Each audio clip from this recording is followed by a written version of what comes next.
নমস্কার। ঠাকুর শ্রী শ্রী রামকৃষ্ণ পরমহংসদেব এবং মা শারদার চরণে আমার সশ্রদ্ধ প্রণাম জানিয়ে ভিডিওটা শুরু করছি। মানুষ কখনো কখনো সময়ের গুরুত্বই বুঝতে পারে না, ভাবে কয়েকটা মুহূর্ত কেটে যাক, তারপর দেখা যাবে। কয়েকটা মুহূর্তে কী বা হবে, কিন্তু তা নয়। আজকের একটা মুহূর্ত ভবিষ্যতে একটা বড় পরিবর্তনের ভিত হতে পারে। আজকে একটা মুহূর্ত আপনার ভবিষ্যৎকে উজ্জ্বল করে তুলতে পারে। সেই জন্য ছোট ছোট মুহূর্তগুলোকে অবহেলা করবেন না। সময়কে পূর্ণরূপে কাজে লাগান।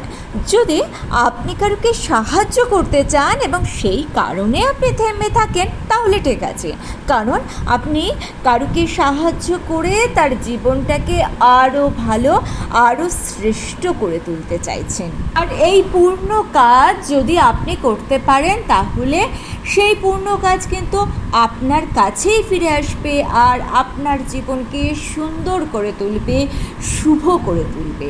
কিন্তু যদি আপনি আলস্যের কারণে থেমে থাকেন এবং কিছুই না করে সময় নষ্ট করেন, তাহলে কিন্তু একটা ঘটনাই ঘটবে, আপনি ভবিষ্যতে বিপদগ্রস্ত হয়ে পড়বেন।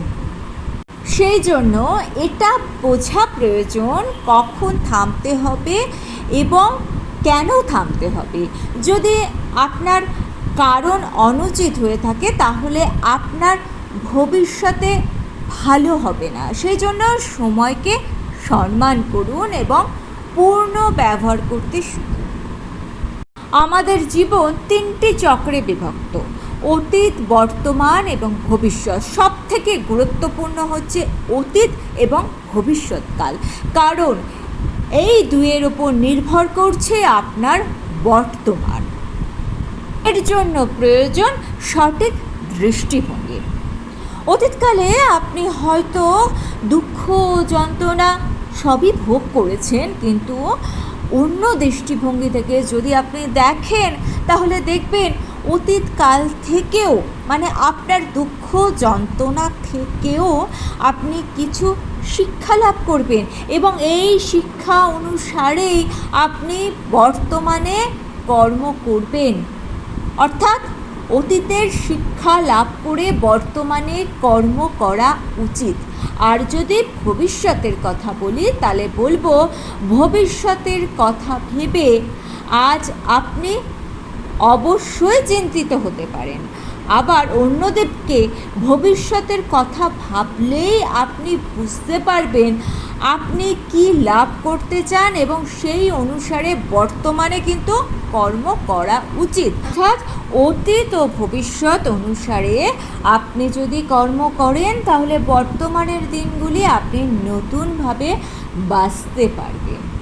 পরিকল্পনা করা উচিত, কিন্তু পরিকল্পনা এতটাই গভীর না হওয়া উচিত যাতে কাছের জিনিসগুলো চোখে না পড়ে। ভবিষ্যৎ নিয়ে বেশি পরিকল্পনা না করে বর্তমানকে বেশি করে উপভোগ করুন।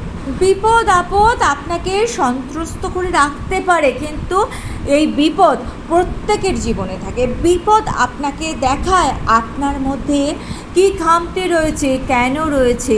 এই বিপদ হলো সেটা যার দ্বারা আপনি নিজের দুর্বলতাকে নিজের শক্তিতে পরিবর্তন করতে পারবেন।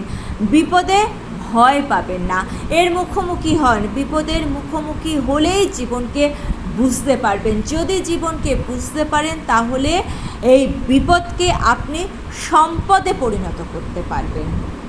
জীবনের সব থেকে গুরুত্বপূর্ণ হলো অনুভূতি, করুণা, মিত্রতা, মাতৃত্ব, বাৎসল্য আর ভালোবাসা। যদি আপনি পার্থিব বস্তুর সাথে মেলাতে থাকেন, তাহলে কখনোই আনন্দ পাবেন না। ঝগড়াঝাঁটি, মনোমালিন্য এগুলো জীবনের অভিন্ন অঙ্গ, কিন্তু এদের কখনো মনে প্রবেশ করতে দেবেন না। যদি মনে প্রবেশ করেও ফেলে, তাহলে এদের মনে ঘর করতে দেবেন না, এদের বের করে দিন। এদের সারা জীবন সাথে নিয়ে চলবেন না। একতায় বিশ্বাস রাখুন। সাগরের মতো বিশাল হয়ে উঠতে হবে। বেশিরভাগ মানুষ নোংরা বস্তু সাগরে ভাসিয়ে দেন, কিন্তু সাগর ওই সব পদার্থ নিজের মধ্যে একত্রিত করে রাখে না, সব বাইরে বার করে দেয়। কিন্তু এই কাজের জন্য সাগরের একটা তটের প্রয়োজন পড়ে, যেখানে সাগর এইসব বস্তু বাইরে বের করে দিতে পারে। মানুষেরও একটা তটের প্রয়োজন। এই তট আমাদের গুরু হতে পারে, মা বাবা হতে পারে, বন্ধু হতে পারে। যে সমস্যা থেকে আপনি পালিয়ে যাচ্ছেন সেই সমস্যার সম্মুখীন হন, কারণ সেই সমস্যা থেকে শেষ পর্যন্ত আপনি শিক্ষা লাভ করবেন। তাই সব থেকে গুরুত্বপূর্ণ হলো মনকে পবিত্র রাখা। তার জন্য কি করতে হবে? মনের মন্থন করতে হবে, তবেই মন প্রসন্ন হবে। যদি চোখ বেঁধে আমরা ছুটে যাই তাহলে আমরা কোথাও ধাক্কা খেতে পারি, কিন্তু আজকালকার দিনে প্রত্যেকটা মানুষ এই কাজই করছেন। কোনো কাজ করার আগে সেই কাজের কি ফল হতে পারে সেটা জানছেন না, সেই কাজের বিষয়ে তথ্য সংগ্রহ করছেন না, শুধু এইটুকু জানছেন এই কাজ করলে কতটা অর্থ আপনি উপার্জন করতে পারবেন আর কত নাম হবে। এটা একেবারেই উচিত নয়। যে কোনো কাজ করার আগে সেই কাজের বিশ্লেষণ করে নেওয়া উচিত, বুঝে নেওয়া উচিত যে এই কাজ করলে আপনার শরীর ও মন দুটোই ভালো থাকবে কি না, আপনি বা আপনার শরীর ও মন এই কাজ করার জন্য প্রস্তুত রয়েছেন কি না।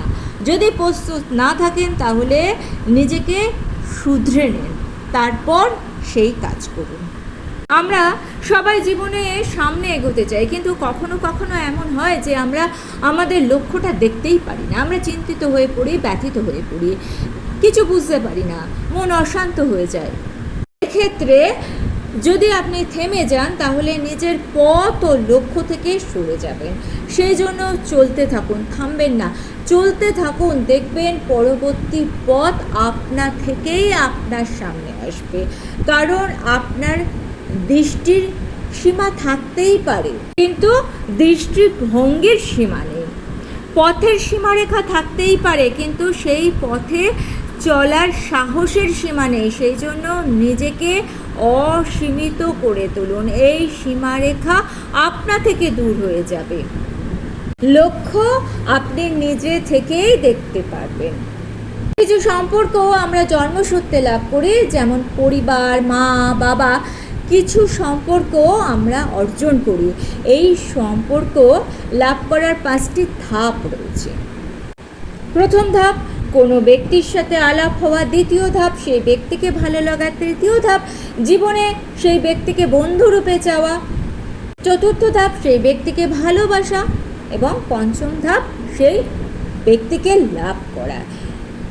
এই সম্পর্ক অনেকের পক্ষে সরল হয়, কিন্তু কিছু মানুষের জন্য অত্যন্ত জটিল হয়, কারণ সেই সম্পর্ককে আপনাকে পালন করতে শিখতে হবে।